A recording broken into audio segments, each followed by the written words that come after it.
Hello दोस्तों, मैं दानिश अंसारी स्वागत करता हूं आपका हमारे यूट्यूब चैनल यानिस एकेडमी में। तो दोस्तों, आप सब कैसे हैं? उम्मीद करता हूं कि बहुत ही अच्छे होंगे और आपकी तैयारी बहुत ही शानदार तरीके से चल रही होगी। दोस्तों, हम हिंदी पढ़ रहे हैं और हिंदी में वर्णमाला का पार्ट 1 हम पढ़ चुके हैं, जिसमें हम स्वर और व्यंजन के कुछ टॉपिक थे जिसके बारे में हमने जाना है। उसमें हमने हरस स्वर, दीर्घ स्वर, संयुक्त स्वर और प्लुत स्वर क्या होता है उसके बारे में हम अध्ययन कर चुके हैं। ये पार्ट 2 होने वाला है। पार्ट 1 इससे पहले आ चुका है और ये पार्ट 2 होगा, जिसमें हम आज सारा वर्णमाला खत्म करने वाले हैं। दोस्तों, ये 15 मिनट की वीडियो होगी और 15 मिनट में हम सारे के सारे आज के वर्णमाला के जितने भी टॉपिक हैं सब खत्म करने वाले हैं। आज हम अल्पप्राण के बारे में पढ़ेंगे, महाप्राण, घोष, सघोष, ये क्या होता है इसके बारे में बच्चे बहुत ज़्यादा डरते हैं। तो ये आज हम ट्रिक के माध्यम से पढ़ेंगे। ट्रिक के माध्यम से ऐसा पढ़ेंगे कि हम कभी ज़िंदगी में दोबारा पढ़ने की हमें ज़रूरत नहीं पड़ेगी।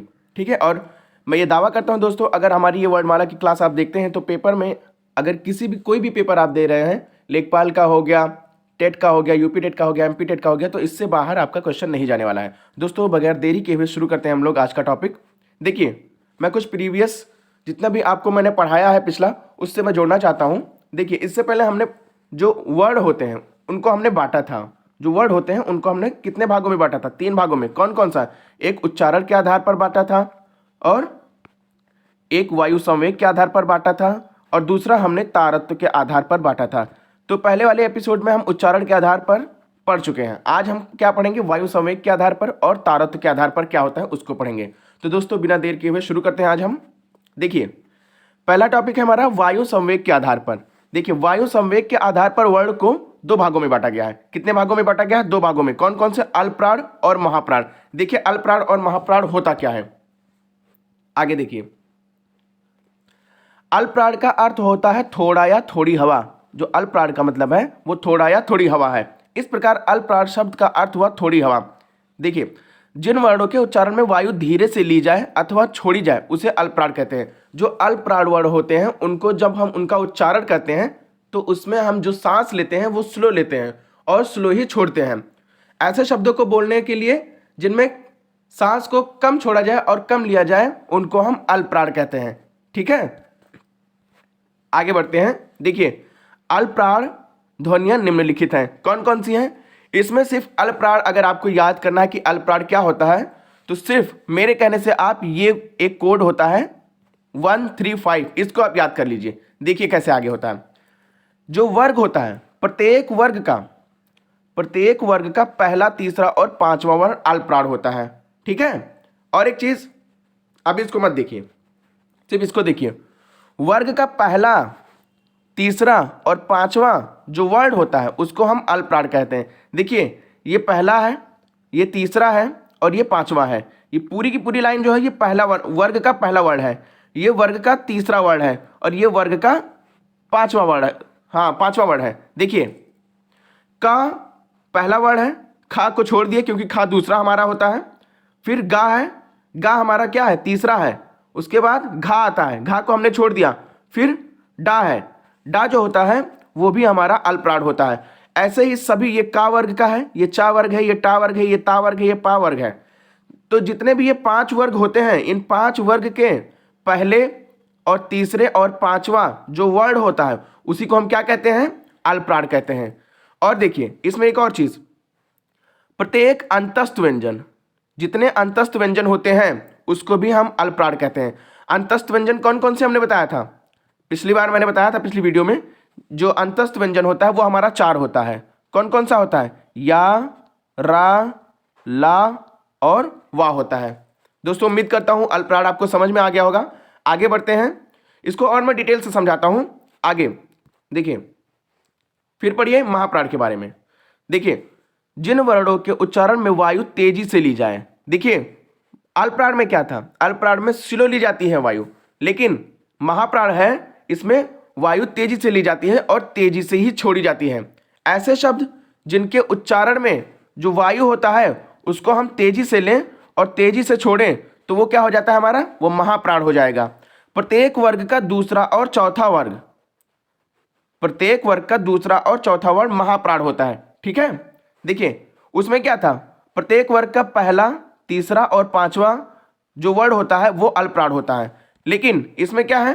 प्रत्येक वर्ग का दूसरा और चौथा जो वर्ड है उसको हम क्या कहते हैं, उसको हम महाप्राण कहते हैं। उसमें क्या था, प्रत्येक देखिए उसमें यार अलावा था, यार अलावा मतलब अंतस्थ व्यंजन थे, और इसमें ऊष्ण व्यंजन आते हैं। ऊष्ण व्यंजन कौन कौन से होते हैं, हमने बताया पिछली क्लास में आपको, 4 होते हैं। ये भी कौन कौन से, शा, खा, शा और हा, ये 4 हमारे क्या हो गए, ये हमारे महाप्राण हो गए। दोस्तों अभी इसको मैं आगे ग्राफ के माध्यम से भी समझाने वाला हूं, इसलिए आप थोड़ा धैर्य बनाए रखिएगा और अच्छे से पढ़ाई करिए। और जितनी भी चीजें स्क्रीन पे दिख रही हैं प्लीज आप इसको नोट डाउन करते चलिए, ये आपके एग्जाम में और रिवीजन करने के टाइम में बहुत ज्यादा आपको हेल्पफुल होने वाली है। आगे बढ़ते हैं दोस्तों।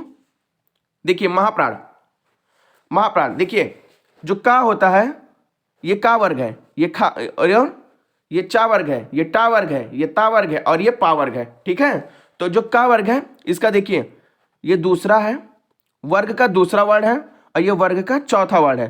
तो हमने क्या बताया था, वर्ग का दूसरा और चौथा जो वर्ड होता है वो हमारा महाप्राण होता है। ठीक है, उम्मीद करता हूं समझ में आएगा। देखिए का वर्ग का ये दूसरा है, देखिए का पहला है, का, खा, गा, घा और रा। ठीक है, तो ये पहला है, ये दूसरा है, ये तीसरा है, ये चौथा है और ये पांचवा है। महाप्राण में हमें क्या क्या देखना है, सिर्फ ये देखना है खा और घा।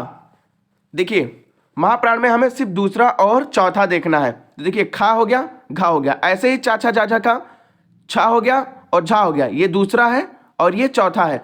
तो प्रत्येक वर्ग का आपको सिर्फ एक ही चीज याद रखना है, प्रत्येक वर्ग का दूसरा और चौथा जो वर्ड होता है उसे हम महाप्राण कहते हैं। और महाप्राण किसको कहते हैं, जो ऊष्म व्यंजन होते हैं। देखिए शाह, खा, शाह जितने ऊष्म व्यंजन हैं उनको भी हम क्या कहते हैं, महाप्राण कहते हैं। ठीक है, ओके दोस्तों, उम्मीद करता हूं समझ में आया होगा। और आगे हम बढ़ जाते हैं इसी के साथ। देखिए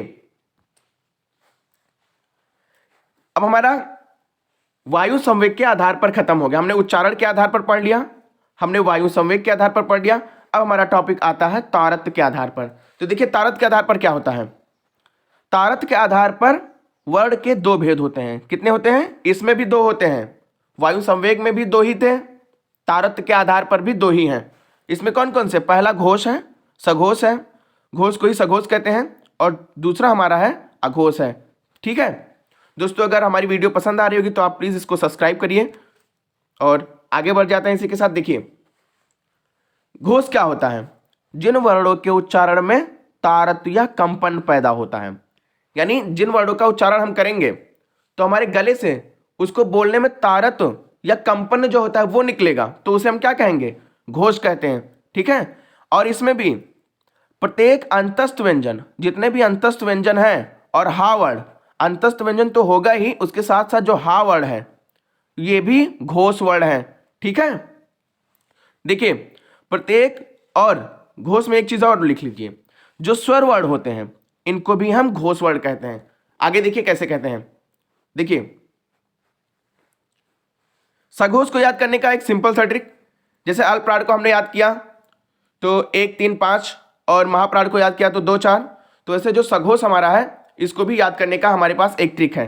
कौन कौन सा, इसमें जो होता है सघोष में वो 3 4 एंड 5, ये वर्ग का तीसरा, चौथा और पांचवा जो वर्ड होता है उसको हम क्या कहते हैं, सघोष कहते हैं। ठीक है, देखिए का जो है ये का वर्ग है, देखिए का वर्ग का का होता है और खा होता है, ये पहला हो गया, ये दूसरा हो गया, ये तीसरा, चौथा और ये पांचवा वर्ड हो गया। तो वर्ग का पहला दूसरा छोड़ देंगे, पहला दूसरा हम छोड़ देंगे, और जो ये होता है तीसरा और चौथा, तो तीसरा चौथा हो गया गा, घा, रा, ये हमारा तीसरा, ये चौथा और ये पांचवा है। ये वैसे ही जा, झा, या, ये जा है, ये तीसरा है, झा चौथा है और या पांचवा है। तो ये जो तीसरा, चौथा और पांचवा है वर्ड प्रत्येक वर्ग का, उसको हम क्या कहते हैं, उसको हम सघोष कहते हैं। सघोष के साथ साथ जितने भी हमारे अंतस्थ व्यंजन हैं, जितने भी हमारे अंतस्थ व्यंजन हैं, या, रा, ला, वा, ये हमारे क्या हैं, ये भी हमारे सघोष हैं। और इसके साथ साथ जो हा वर्ड होता है, हा वर्ड भी हमारा सघोष में शामिल किया गया है। और देखिए प्रत्येक स्वर वर्ड, जितने भी स्वर हैं हमारे 11 स्वर हैं, तो 11 के 11 स्वर हमारे किस में आएंगे, वो सारे हमारे जाके सघोष वर्ड में आते हैं। ठीक है, उम्मीद करता हूं दोस्तों समझ में आया होगा। और आगे इसी के साथ बढ़ते हैं। देखिए उसके बाद हमारा आता है अघोष वर्ण। अघोष वर्ण किसे कहते हैं? देखिए जिन वर्णों के उच्चारण में तारत या कंपन पैदा ना हो। हमारा सघोष में क्या था? तारत या कंपन पैदा होता है, ये इसका डेफिनेशन है। और तारत या कंपन नहीं पैदा होता है तो उसको हम अघोष वर्ण कहते हैं। समझ में आया? देखिए वहां पे था प्रत्येक अंतस्थ व्यंजन को हम सघोष कहते हैं, और यहां पे हमारा है प्रत्येक ऊष्म व्यंजन को हम सघोष कहते हैं। लेकिन हाँ, ऊष्म व्यंजन कौन कौन से होते हैं? देखिए शा, खा, सा और हा। तो ये जो हा था ये हमारा किस में चला गया था? सघोष में चला गया था। ठीक है, याद आया? तो हमारा क्या बचा ऊष्म व्यंजन में? शा, खा, शा। ये हमारे जो तीन है ये हमारे अघोष वर्ण हो जाएंगे। ठीक है, देखिए शा, खा, शा, हा, ये हमारे अघोष वर्ण हो जाएंगे। हा क्यों नहीं होगा? क्योंकि जो हा है वो सघोष में चला गया था। देखिए इसमें भी हमारे पास एक ट्रिक है कि अघोष वर्ण कैसे पहचाने। तो प्रत्येक वर्ग का पहला और दूसरा जो वर्ण होता है उसको हम अघोष कहते हैं। ठीक है, और जितने भी ऊष्म व्यंजन है शा, खा, सा, उसको हम क्या कहेंगे? उसको भी हम अघोष कहते हैं। हा क्यों नहीं होगा? क्योंकि हा हमारा किस में चला गया है? घोष में चला गया है। ठीक है, देखिए ये पहला है, ये दूसरा है, ये का वर्ग है, ये चा वर्ग है, ये टा वर्ग है, ये ता वर्ग है, ये पा वर्ग है। ये का वर्ग का पहला है का, दूसरा है खा। चा वर्ग का पहला है चा, दूसरा है छा। टा, ठा, ता, था, पा, फा, ये पहला और दूसरा जितने भी वर्ग के हैं वर्ण उसको हम क्या कहते हैं? उसको हम अघोष कहते हैं। और प्रत्येक ऊष्म व्यंजन को भी हम अघोष कहते हैं, जैसे शा, खा, शाहा हो गया। ठीक है, आगे बढ़ते हैं दोस्तों। देखिए वर्ण और उनके उच्चारण स्थान यहां पे देख लीजिए। देखिए स्वर, स्वर कितने होते हैं? हमने बताया था स्वर हमारे 11 होते हैं। कौन कौन से होते हैं? देखिए यहां पे स्वर अ, आ, ई, उ, री, ए, ऐ, ओ, औ, ये हमारे क्या हो गए? ये हमारे स्वर होते हैं। उसके बाद हमने आपको अयोगवाह भी पढ़ाया था। तो अयोगवाह या अनुस्वार एक ही चीज को कहते हैं। तो उसमें हमने पढ़ा था, एक अंग पढ़ा था और एक आहा पढ़ा था। ठीक है, तो ये हमारे अयोगवाह 2 होते हैं। और व्यंजन हमने पढ़ा था का से लेके मां तक स्पर्श व्यंजन होते हैं। ये का हो गया और ये मां। का से लेके मां तक जितने भी हैं वर्ण उसको हम स्पर्श व्यंजन कहते हैं। और एक चीज इसमें देख लीजिए, जो का वर्ग है इसको हम का वर्ग कहते हैं, चा को चा वर्ग कहते हैं, तीसरे को टा वर्ग कहते हैं, चौथे को ता वर्ग कहते हैं और पांचवें को पा वर्ग कहते हैं। ठीक है, और अंतस्थ व्यंजन, अंतस्थ व्यंजन हमने बताया था कितना होता है अंतस्थ व्यंजन? अंतस्थ व्यंजन हमारा 4 होता है। कौन कौन से? या, रा, ला, वा। ठीक है, और देखिए ऊष्म व्यंजन, ऊष्म व्यंजन भी हमने बताया था कितना होता है? 4 होता है। कौन कौन से होते हैं? शा, ख, शा, हा। ठीक है, उसके बाद कुछ संयुक्त व्यंजन है, इसके बारे में हमने पहले ही चर्चा किया हुआ है तो इसके बारे में ज्यादा नहीं पढ़ेंगे और आगे बढ़ते हैं। देखिए ये चलिए, ये जब मैं आपको उच्चारण स्थान पढ़ाऊंगा कि कहां से कौन सा वर्ड बोला जाता है, तालु से कौन सा बोला जाता है, कंठ से कौन सा बोला जाता है, दंत से कौन सा बोला जाता है, होष्ठ से कौन सा बोला जाता है, तब इस चीज को मैं आपको एक्सप्लेन कर दूंगा। ठीक है, देखिए हमारा वर्णमाला यहीं पे खत्म हो जाता है, लेकिन वर्णमाला से कुछ बहुत ही ज्यादा महत्वपूर्ण प्रश्न है उसको मैं लेके आया हूं। इसको प्लीज आप अपने नोट डाउन करिएगा नोट्स में और इसको याद करिएगा, क्योंकि वर्णमाला से बहुत सारे क्वेश्चन यहां से आपको देखने को मिल सकते हैं। ठीक है, देखिए जैसे हिंदी में काकल्य वर्ण, हिंदी में काकल्य वर्ण किसको कहते हैं? किसी को पता है? बहुत सारे कम लोगों को, 50% लोगों को ये चीज नहीं पता है। तो काकल्य वर्ण हिंदी में जो होता है उसको हा कहते हैं। ठीक है, हा को ही हम काकल्य वर्ण कहते हैं। दूसरा, हिंदी में वत्स्य वर्ण कितने हैं? वत्स्य वर्ण कितने हैं? तो हिंदी में वत्स्य वर्ण 4 हैं। कौन कौन से हैं? देखिए ज, लो, र, स। इसको आप हिंदी में वत्स्य वर्ण कितने होते हैं? अपने आप बोलिए, जलरस, जलरस, जलरस, जलरस, ऐसा बोलेंगे तो ज, ल, र, स। इसको अलग कर लेंगे और आपको मालूम पड़ जाएगा कि हाँ वत्स्य वर्ण 4 होते हैं। कौन कौन से होते हैं? ज, ल, र, स। ठीक है, ऐसे देखिए आगे, हिंदी में स्पर्श संघर्षी वर्ण, स्पर्श संघर्षी वर्ण कितने होते हैं? तो ये भी हमारे 4 होते हैं। कौन कौन से? च, छ, ज, झ। ठीक है, इसी के साथ साथ हिंदी में संघर्ष वर्ण कितने होते हैं? तो 3 होते हैं, शा, खा, सा। ये हम इनको अगर बोलेंगे तो हम संघर्ष करते हैं। अगर इसको बोलेंगे शा, ख, शा, हा, तो हमारे गले में संघर्ष होगा, इसीलिए इसको संघर्ष वर्ण कहते हैं। ठीक है, हिंदी में विपरीत वर्ण केवल एक है। जो विपरीत वर्ण है वो कौन सा है? वो बड़ा आ है। ठीक, हिंदी में अर्थ विपरीत वर्ण यानी अर्धविपरीत। आधा विपरीत वर्ण कौन कौन से हैं? वो 3 हैं। जो पूरा विपरीत वर्ण है वो सिर्फ एक है, वो आ है। और जो अर्ध विपरीत है वो 3 है, वो कौन कौन से हैं? अ, और अ, ये हमारे 3 है, ये हमारे क्या है? विपरीत वर्ण है। ठीक है। समृद्ध वर्ण किसको कहते हैं? छोटी, बड़ी, छोटा ऊ, बड़ा ऊ, इसको हम समृद्ध वर्ण कहते हैं। अर्ध समृद्ध वर्ण ए और औ को हम अर्ध समृद्ध वर्ण कहते हैं। तो दोस्तों अगर हमारे ये सेशन आपको पसंद आया होगा तो प्लीज आप इसको सब्सक्राइब करिए, लाइक करिए, शेयर करिए और कमेंट करिए और बताइए कि आपको किस टॉपिक पे और वीडियोस चाहिए। और ऐसे ही हंसते रहिए, मुस्कुराते रहिए दोस्तों, और अपनी तैयारी अच्छे से करते रहिए। और मैं उम्मीद करता हूं, मैं दावा करता हूं कि अगर आप ये वीडियो दो एपिसोड है, एक 15 मिनट का और ये जितना भी बन रहा है ये भी 15-16 मिनट से ज़्यादा नहीं होगा, तो इसको भी अगर आप अच्छे से पढ़ रहे हैं दोनों एपिसोड, तो आपका वर्णमाला से कहीं भी बाहर क्वेश्चन नहीं जाने वाला है। तो दोस्तों इसी के साथ अब अगले वीडियो में आपसे मुलाकात होगी। तब तक के लिए जय हिंद दोस्तों, अपना ख्याल रखिएगा।